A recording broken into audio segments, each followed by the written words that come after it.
Bismillahirrahmanirrahim. Assalamualaikum warahmatullahi wabarakatuh dan salam sejahtera. Pemirsa Rakyatku TV dimanapun Anda berada, kembali bersama saya Subhan Yusuf. Kali ini berbeda. Kita starting di kantor Wuling Petarani dan kemudian kita akan menggunakan Wuling Cortez untuk menjemput Dekan Fakultas Ilmu Pendidikan dan Keguruan Unismu untuk wawancara. Karena ini masa pandemi, maka kita akan wawancara di atas mobil.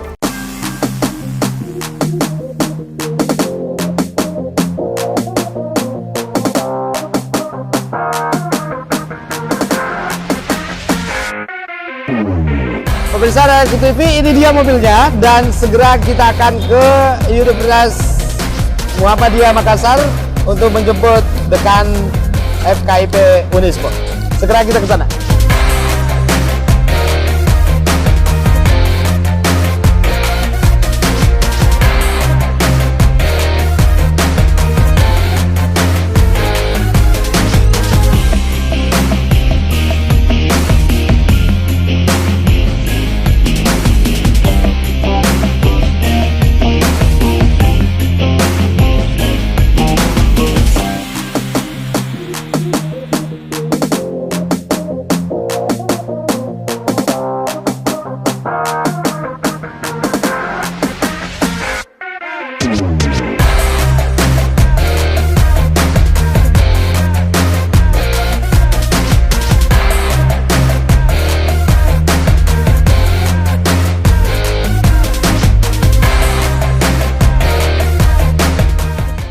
Pemirsa Rakyatku TV, sekarang kita di atas mobil Wuling Cortez dan tamu kita yang luar biasa sudah hadir. Beliau adalah Dekan Fakultas Keguruan dan Ilmu Pendidikan FKIP Unismu Makassar. Dan saya langsung sapa Pak Erwin, apa kabar? Alhamdulillah. Baik-baik Pak. Alhamdulillahirobbilalamin. Nah, sekarang kita kan masa pandemi dan kita coba kita di atas mobil untuk say hello, yang baru ngobrol-ngobrol dan kita mau bincang-bincang terkait banyak hal mahasiswa adik-adik kita yang sekarang tidak bisa lagi ke kampus seperti dahulu dan semua berubah gara-gara pandemi. Pemirsa jangan kemana-mana, kita akan kembali setelah yang satu.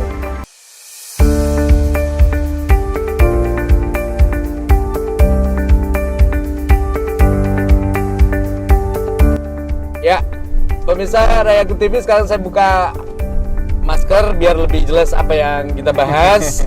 Karena tetap kita tadi sudah pakai sanitizer, kemudian insya Allah kita sudah pakai free lah dari COVID. Nah, saya mau sebelum jauh saya akan perkenalkan siapa sebenarnya dekan yang ada di samping kiri saya. Nama lengkap Erwin Akip, SPD, MPD, PhD. Nanti kita bahas ini gelar PhD-nya dari mana. Kemudian jabatan dekan. Lahir di Parepare 1 Oktober 1976. Masih muda. Still younger. Kemudian jabatan fungsional lektor, pendidikan S3, dosen tetap, dan bidang keahlian adalah assessment, higher education, dan language testing. Kemudian pernah menjabat sebagai wakil dekan 3, ketua prodi pendidikan bahasa Inggris FKIP Unismu, ketua kantor urusan internasional Unismu Makassar, daerah asal Parepare, tempat B.J. Habibie lahir, tempat presiden kita. Alamat di Jalan Bulldozer, Kompleks PU Malengkeri. Islam, hobinya ternyata suka teknis dan running, jadi olahragawan. Ternyata memang dari physically slim. Ada 7 saudara dan beliau adalah anak ke-6 dari 7 bersaudara. Moto, jangan pernah ragu dengan kerja cerdas, kerja ikhlas, dan kerja tuntas. Sebentar kita mau tahu apa sih sebenarnya di balik moto beliau. Jadi beliau lahir dari seorang ayah bernama Muhammad Akip Tahang almarhum dan ibu Hamia Subahanusu, juga almarhumah. Sekarang nama istri adalah Ari Martuti Sirajuddin SSI, MPD, dan program studinya beliau adalah pendidikan bahasa Inggris. Itulah Pak Erwin, kan di Unismo. Pemirsa, jangan kemana-mana. Kita akan kembali setelah aja.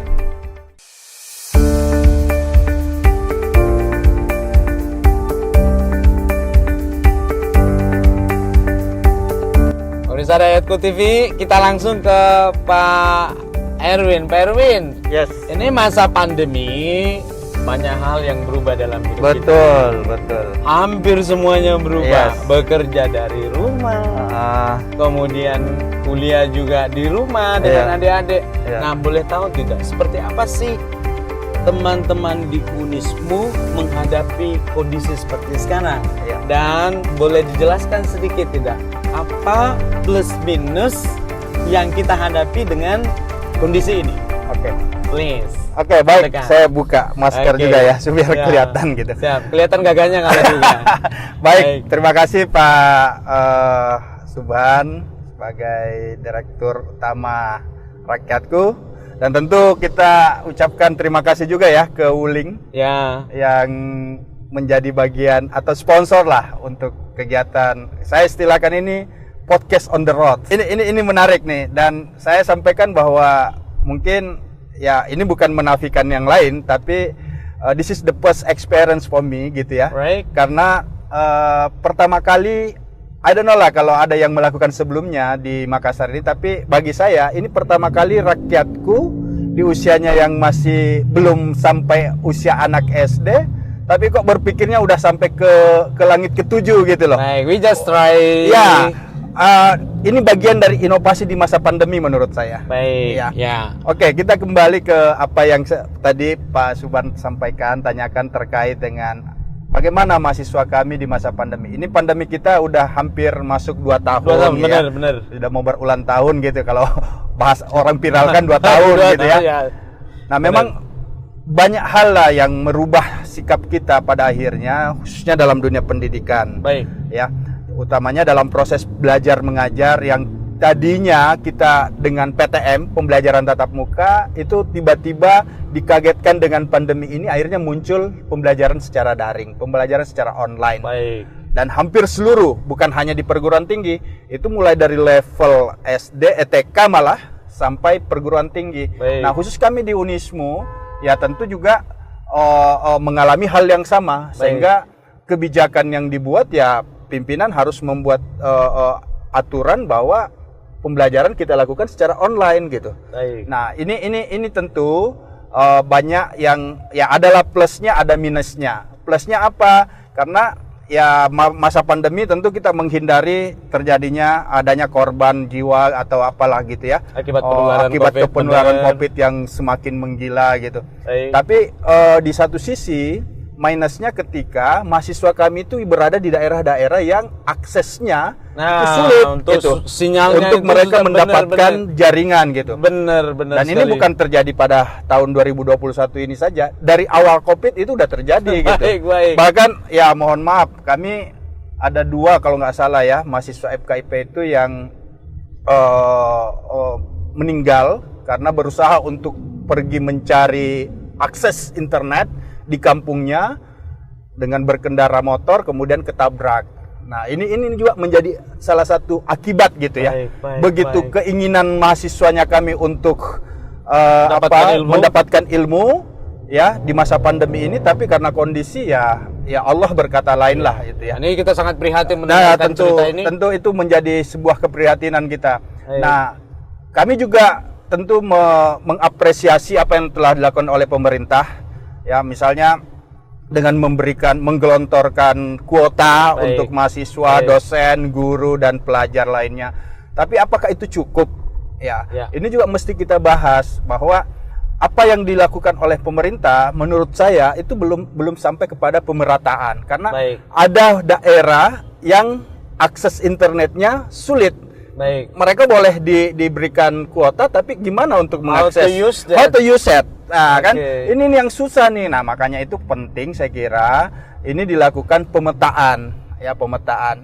Dan saya kira online learning ini bukan hal yang baru. Hanya memang saya mengistilahkan bahwa ada terjadi yang namanya shock culture in using technology. Shock culture in using technology. Baik. Hampir semua guru, peserta didik, dosen, mahasiswa paham menggunakan komputer atau laptop. Baik. Paham berselancar di dunia maya. Betul. Tapi mengapa saya katakan shock culture? Karena ini harus tiba-tiba menggunakannya hampir setiap saat. Dan all of things semua all of bener. activities that we use dalam sehari-hari itu mesti menggunakan internet gitu. Baik. Dan ini menjadi peluang juga saya kira bagi teman-teman yang bergelut di dunia IT untuk lebih berinovasi, mengembangkan berbagai macam pembelajaran yang berbasis IT. Nah, seperti kami di FKIP itu ya di Unismu lah secara khusus itu kan ada moda SPADA gitu ya, sistem pembelajaran daring. Nah, tapi tidak itu bukan satu-satunya. Teman-teman bisa mengajar dengan menggunakan YouTube, ya, bisa menggunakan WhatsApp, bisa menggunakan Zoom, bisa menggunakan moda apapun itu untuk memudahkan proses pembelajaran yang terjadi antara mahasiswa dengan dosen. Intinya pesan yang disampaikan sang dosen sampai gitu kepada mahasiswa.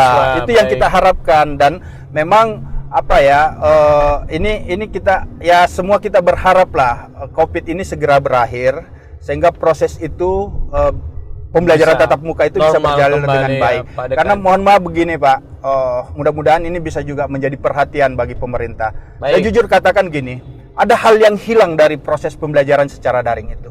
Salah satu hal yang paling urgent yang hilang itu adalah karakter. Karakter benar-benar. Karakter memang tidak perlu diajarkan secara theoretical, tapi untuk mencontohkannya, apa mungkin robotik itu bisa mencontohkan? Itu kan sesuatu yang impossible to do. Benar sekali. Sementara kita hidup di wilayah timur, orang timur ya gitu ya. Kita ini bukan Western people kita ini. Kita ini Eastern people yang paham betul dengan local wisdom. Nah, ini yang menurut saya nyaris hilang gitu. Dengan kegirangan kita, dengan euforia kita di masa pandemi ini menggunakan teknologi. Tidak mungkinlah yang namanya YouTube mau mengajarkan anak-anak itu bagaimana. Mohon maaf, kita orang Bugis belajar yang namanya tabe di depan orang tua. Benar. Ini nyaris hilang nih dalam proses pembelajaran secara daring. Karena ini yang harus dicontohkan, bukan diteoretikan, dalam proses pembelajaran. Tapi ini harus praktikal. Bagaimana mereka menunjukkan ini loh kalau jalan depan orang tua Anda harus ngomong apa gitu, bagaimana sikapnya. Ini kan yang hilang gitu, Pak. Dan pemirsa, ini sangat menarik perbincangan kita. Kita akan teruskan setelah yang satu ini.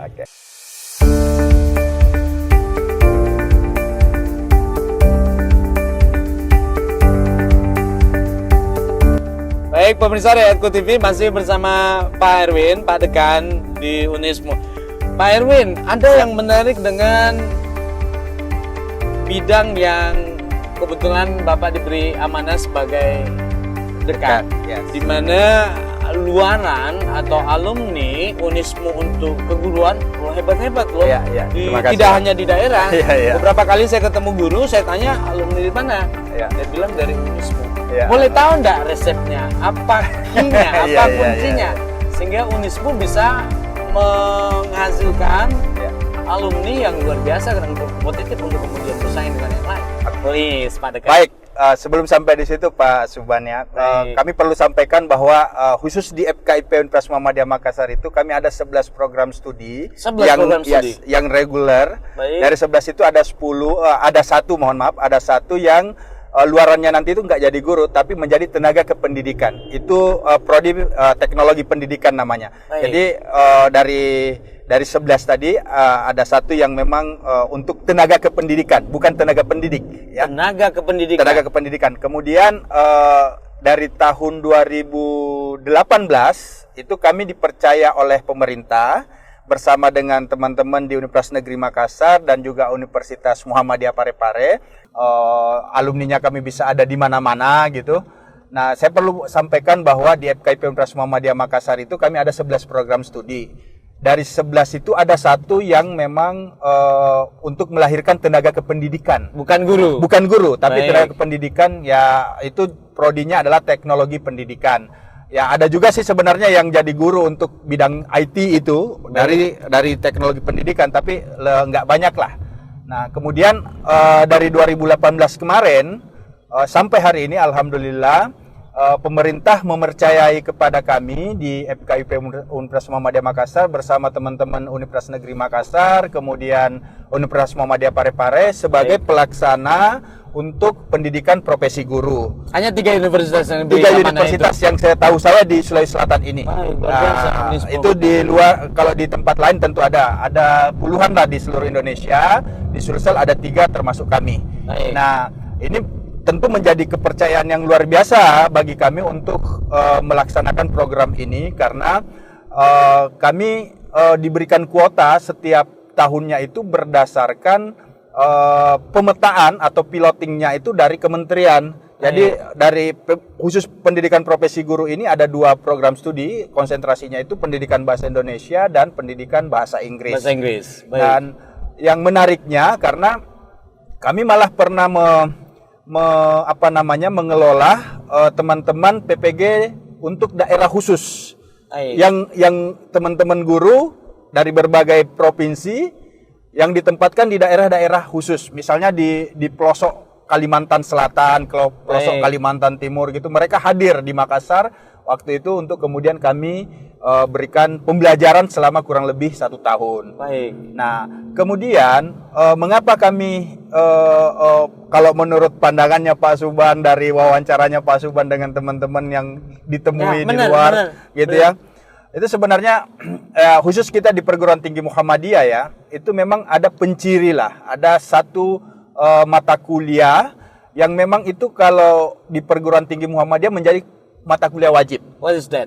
Itu adalah Al-Islam Kemuhammadiyahan. Dan ini diajarkan mulai dari semester 1 sampai semester 8. Inti di situ apa tuh? Itu tentu penguatan ya termasuk di dalamnya. Jadi penguatan Al-Islam dan juga tentang penguatan Kemuhammadiyahan.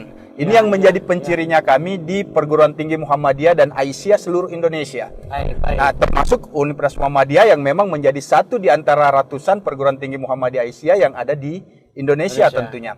Nah, kemudian kami juga mendorong, khusus di FKIP itu kami mendorong teman-teman bisa graduate on time.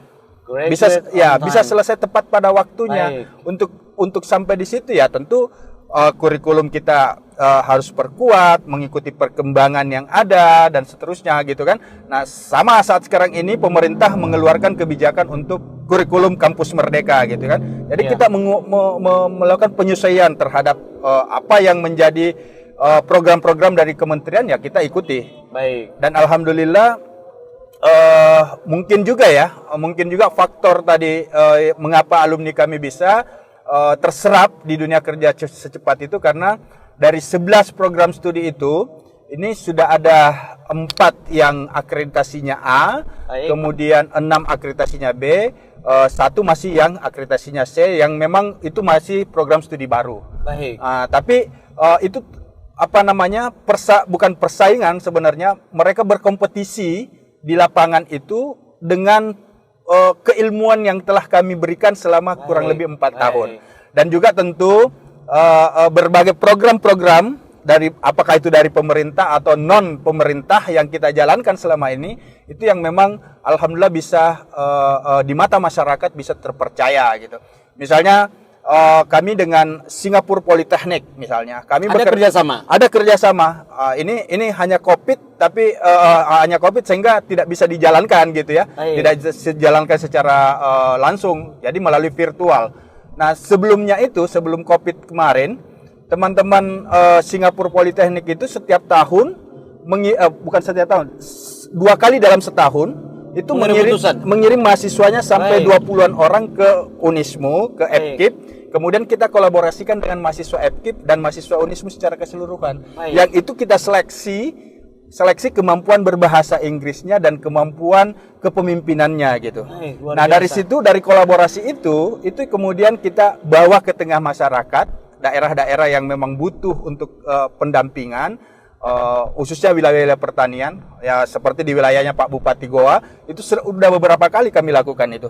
Dan alhamdulillah respon dari masyarakat itu sangat luar biasa, karena produk yang mereka hasilkan itu ada prototipe yang mereka bawa ke Singapura, itu kemudian menjadi hasil penelitian, hasil riset yang kemudian bisa diproduksi massal di Singapura. Luar biasa. Itu. Luar biasa. Jadi di Sulsel ini itu selain kami juga ada Politeknik Negeri Ujung Pandang yang menjadi mitranya mereka. Baik. Dan itu sesuatu yang sangat luar biasa menurut saya, karena menjadi apa ya, kami bisa membawa FKIP ke kancah internasional untuk bahkan pernah kami mengirim mahasiswa kami ada 20 orang ke Singapura untuk workshop di sana, pelatihan di sana selama 3 pekan, kemudian itu semua dibiayai oleh pihak Singapura. Baik, luar biasa.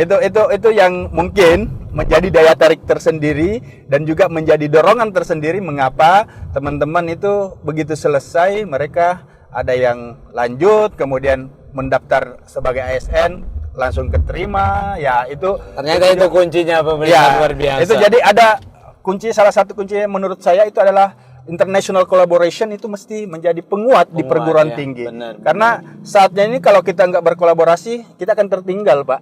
Betul. Makanya kami di FKIP itu kami ada unit kerjasama dan publikasi internasional khusus di FKIP. Khusus di situ. Khusus di FKIP. Jadi di situ teman bertugas untuk melakukan kerjasama internasional dengan perguruan tinggi di luar, khusus dalam bidang pendidikan. Kemudian publikasi internasional juga kami garap di situ.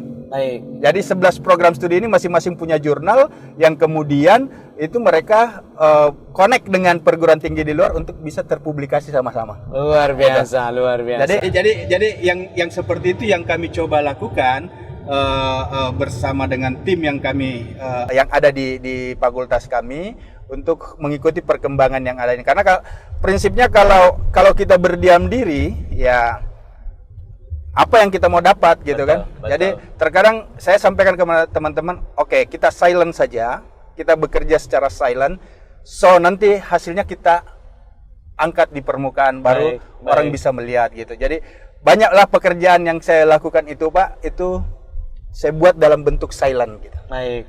Itu. Luar biasa, luar biasa. Pemirsa jangan kemana-mana, kita akan kembali setelah yang satu ini.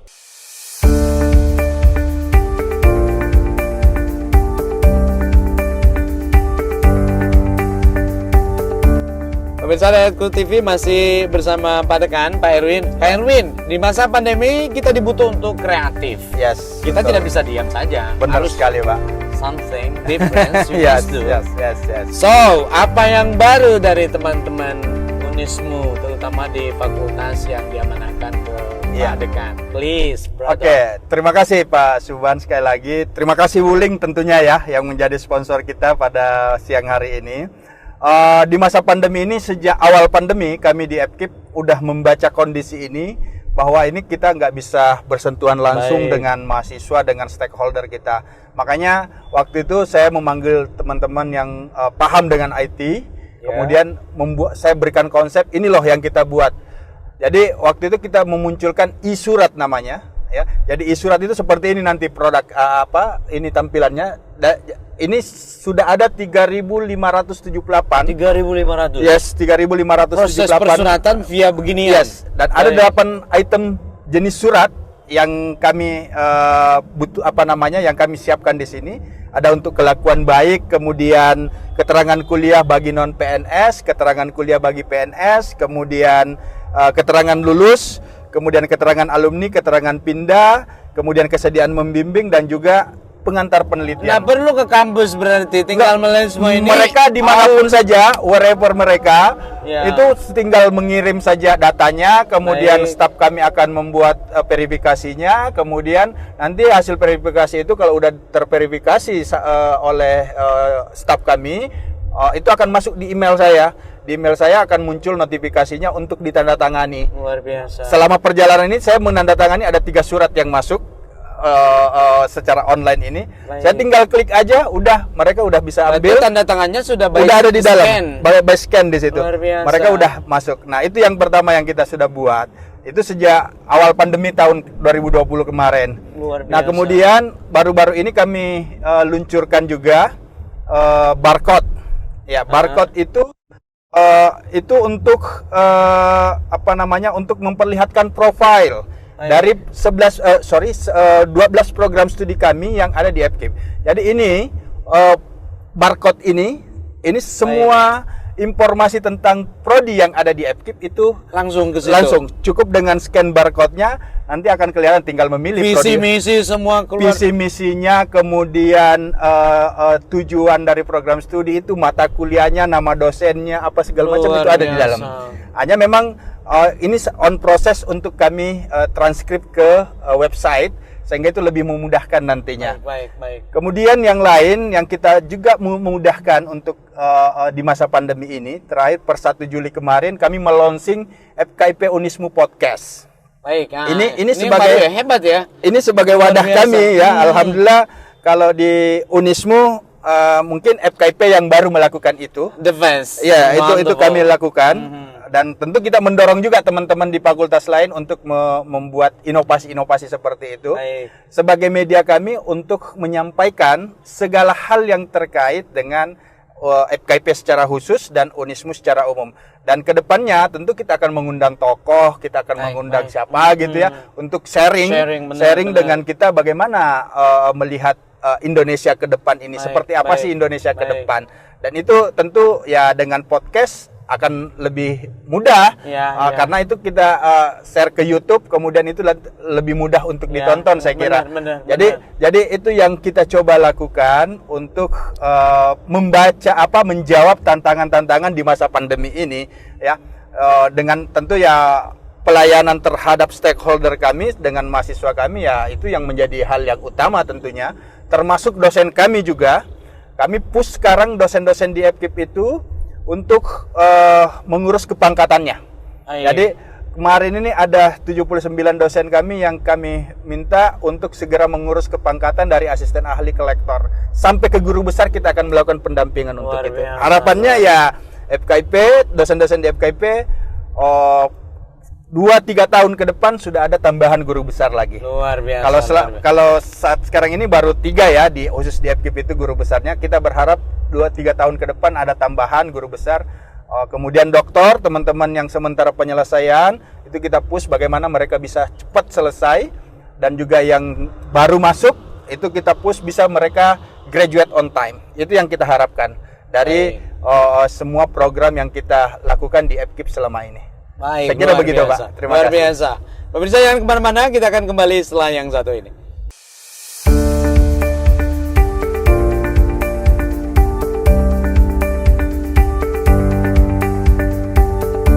Baik pemirsa Rakyatku TV, kita sekarang di Jalan Andi Pangeran Petarani, tapi kita dibawa jalan tol, kayaknya jalan layang ini suasananya agak gelap. Ternyata ada sunroofnya, bisa minta tolong dibukakan enggak? Nah, ini automatically luar biasa, wonderful. Ini Wuling Cortez. Baik. Sesuatunya enak ya Pak? Iya betul. Baik, kita masuk ke closing speech-nya Pak Dekan. Harapan ke depan, what must we do dengan kondisi seperti sekarang? Harapannya kita tentunya kita akan keluar dari pandemi ini. Baik. Kemudian kita akan berbenah untuk kemudian menata khususnya pendidikan kita ya, supaya bisa lebih baik tentunya ya. Tapi di satu sisi memang kita tidak boleh lepas dari pemanfaatan teknologi itu tadi. Hanya memang kalau saya berharap jangan sampai pembelajaran secara daring itu menjadi sebuah keharusan yang dilakukan secara terus-menerus. Ini yang harus dipikirkan oleh pemerintah kita, bahwa Indonesia ini dari Aceh sampai Papua gitu loh. Karena tidak semua tidak semua wilayah di Republik ini bisa terakses. Ya kan, tidak semua sama. Makanya ini penting untuk dibuat pemetaan, pemetaan kita untuk pendidikan di anak bangsa ini. Itu yang cerdas. 100 tahun Indonesia 2045, harapan Presiden Republik ini Indonesia unggul. Menuju Indonesia emas. Untuk sampai ke situ menurut saya ini penting menyiapkannya dari sekarang. menyiapkan bukan hanya dalam konsep dalam hal kemampuan teknologi dan kognitifnya saja, tapi penguatan karakter, penguatan local wisdom itu yang harus juga dikuatkan untuk menuju Indonesia emas itu. Baik. Kita jangan mau terbeli oleh Western people gitu ya. Baik. Dengan konsep mereka yang memang secara kognitif mereka mungkin lebih hebat daripada kita, tapi ada hal yang lebih hebat ketika Indonesia miliki, Baik. yaitu adalah karakter yang harus dikuatkan. Betul. Sehingga pendidikan karakter ini menjadi kunci utama bagaimana Indonesia bisa unggul di masa yang akan datang.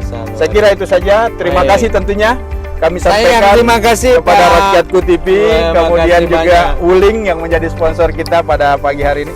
Enak Baik. sekali berada di Luar biasa. atas mobil Wuling Cortex ya Pak ya? Ya, Nah, Cortex. dan saya senang karena saya menjadi partner dari Pak Dekan, orangnya cerdas, dan mudah-mudahan pemirsa Rakyatku TV dimanapun Anda berada ada hikmah atau pembelajaran yang kita bisa petik dari bincang-bincang santai kita di atas mobil Wuling Cortex. Pak Dekan, sekali lagi terima kasih banyak. Terima kasih Pak. Yes, terima kasih Pak Baik. Suban. Baik. This is the first experience for me. Baik, Podcast on the roads disponsori oleh Wuling baik. Cortex ya, Luar yang terbaru biasa. tentunya. Suspensinya enak Pak Suban. Ya. Mudah-mudahan Baik. rakyatku bisa segera nih. Baik, amin. Pemirsa, saya Subhan Yusuf. Sampai jumpa. Assalamualaikum warahmatullahi wabarakatuh dan salam sejahtera.